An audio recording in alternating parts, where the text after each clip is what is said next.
السلام علیکم ورحمۃ اللہ وبرکاتہ۔ ہمارے ہاں اکثر سفر کے مہینے کو منحوس سمجھا جاتا ہے، بدشگونی کی علامت سمجھا جاتا ہے، اور اس میں کوئی بھی شادی بیاہ کرنا یا خوشی منانا اس کو بھی برا سمجھا جاتا ہے۔ تو کیا اس کی کوئی حقیقت ہے اسلام میں، یا یہ صرف سنی سنائی باتیں ہیں، یا یہ جاہلیت کی باتیں ہیں، یا کیا ہم کہہ سکتے ہیں کہ کیا فرق پڑتا ہے، چلو یہ مہینہ گزار کے ہی ہم کوئی خوشی کر لیں گے، اگر نہیں بھی ایسی کوئی حقیقت، لیکن چلو بچنے کے لیے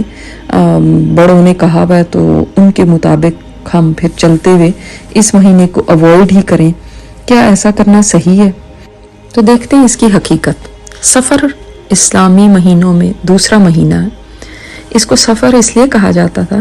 کہ اہل عرب اس مہینے میں جنگ و جدل کے لیے نکل جاتے تھے، کیونکہ محرم تک تو حرمت والے مہینوں کی وہ بڑی عزت کرتے تھے،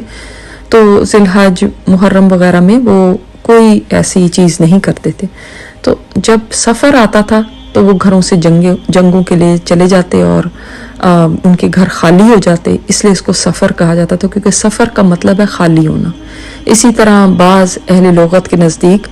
بدماش لوگ اس مہینے میں لوگوں کو لوٹ مار کر کے خالی ہاتھ کر دیتے تھے، اس لیے اس کو سفر کہا جاتا تھا۔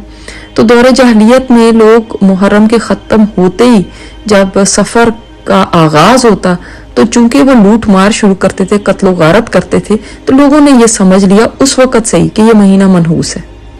اسی وجہ سے لوگوں میں یہ نظریات عام ہو گئے۔ تو یہ جاہلیت کے زمانے سے چل رہے ہیں، یہ ابھی کے نہیں ہیں۔ لوگ یہ سمجھنے لگے کہ اس مہینے بلائیں نازل ہوتی ہیں، اموات ہوتی ہیں، کاروبار میں نقصان ہوتا ہے، اس طرح کے کئی نظریات رائج ہو گئے،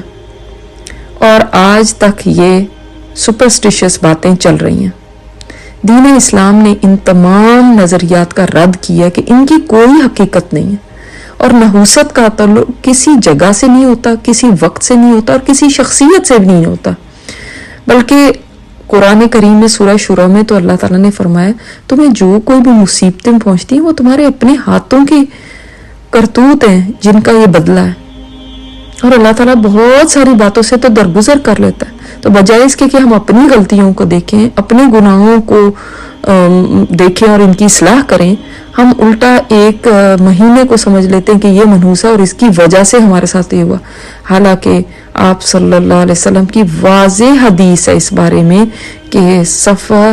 کی جو نحوست ہے جو کہی جاتی ہے اس کی کوئی بنیاد نہیں ہے۔ فرمایا کوئی مرض متعدی نہیں ہوتا، نہ بدشگونی کی کوئی حقیقت ہے، نہ علوم نحوست ہے، نہ سفر کی نحوست کی کوئی بنیاد ہے۔ یعنی یہ جو سفر کا مہینہ اس کی کوئی بیس نہیں ہے یہ کہنے میں کہ اس میں کوئی بھی نحوست ہے، اور یہ بخاری اور مسلم کی روایت ہے۔ اگر ہم یہ کہتے ہیں کہ اس میں کوئی نہ کوئی منحوسیت ضرور ہے اور اس کی وجہ سے ہمارے کام خراب ہو سکتے ہیں، یا غم آ سکتا ہے، کوئی ہمارے پر آفت ٹوٹ سکتی ہے اگر ہم نے اس میں شادی کر لی یا ہم نے کوئی خوشی منا لی، تو یہ نبی صلی اللہ علیہ وسلم کے فرمان کی صریحاً خلاف ورزی ہے کہ آپ صلی اللہ علیہ وسلم تو کچھ بتا رہے ہیں اور ہم اپنی مرضیاں کر کے اپنے بڑوں کی باتیں یا ارد گرد لوگوں کی باتیں سن کے ان پہ زیادہ بلیو کرتے ہیں، اور ہمیں نبی صلی اللہ علیہ وسلم کی بات کے اوپر کوئی یقین نہیں ہے۔ لہٰذا ہمیں اپنے نبی کی بات کے اوپر ایسے یقین ہونا چاہیے جیسے دن کے بعد سورج کے نکلنے کا یقین ہوتا ہے۔ اسی طرح نبی صلی اللہ علیہ وسلم کی ایک واضح حدیث ہے، آپ صلی اللہ علیہ وسلم نے فرمایا بدشگونی شرک ہے۔ یعنی بدشگونی کا مطلب آپ سمجھتے ہوں گے، یعنی کسی چیز کو یہ سمجھنا کہ یہ منحوس ہے، اس کی وجہ سے کوئی خرابی پیدا ہو جائے گی۔ تو فرمایا بدشگونی لینا شرک ہے، اور ہم میں سے ہر کسی کو کوئی نہ کوئی وہم ہو ہی جاتا ہے، لیکن اللہ تعالیٰ توکل کی وجہ سے اس کو زائل کر دیتا ہے۔ یعنی جب آپ کو توکل ہوگا نا اللہ تعالیٰ پہ، جب آپ اس پہ ریلائی کریں گے تو اللہ تعالیٰ اس چیز کو بھی ختم کر دے گا اگر کوئی وہم آیا ہوگا۔ ابن ماجہ کی روایت ہے۔ تو اپنے ایمان کو مضبوط کریں کہ ہر نفع اور نقصان اللہ کے ہاتھ میں.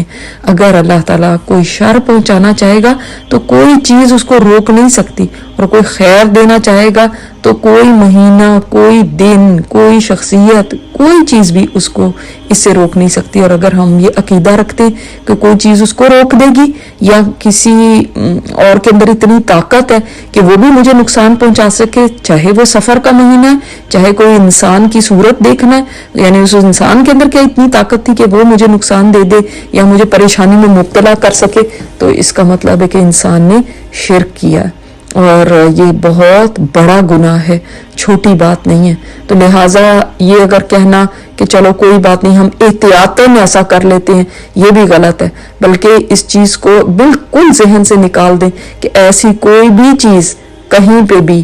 موجود ہے، چاہے سفر کا مہینہ ہے، چاہے وہ کسی الو کا بولنا ہے، چاہے وہ کالے کتے کا ہے، بلی کا ہے، پتہ نہیں کیا کیا اور توہمات بنائی ہوئی ہیں، چاہے وہ 13 نمبر ہے یا منگل کا دن ہے، جو بھی اس قسم کی چیزیں ہیں یہ سب بیکار ہیں. بلکہ نہ صرف یہ کہ بیکار اور جاہلیت کی ہیں، بلکہ شرک اس کے اندر آ جاتا ہے. تو اللہ تعالیٰ ہمیں توفیق دے کہ ہم اپنے عقیدے کو درست کر سکیں اور شرک سے پاک زندگی گزاریں، اللہ تعالیٰ کے اوپر توکل کریں. اللہ تعالیٰ ہم سب کا حامی و ناصر ہو. السلام علیکم ورحمۃ اللہ وبرکاتہ.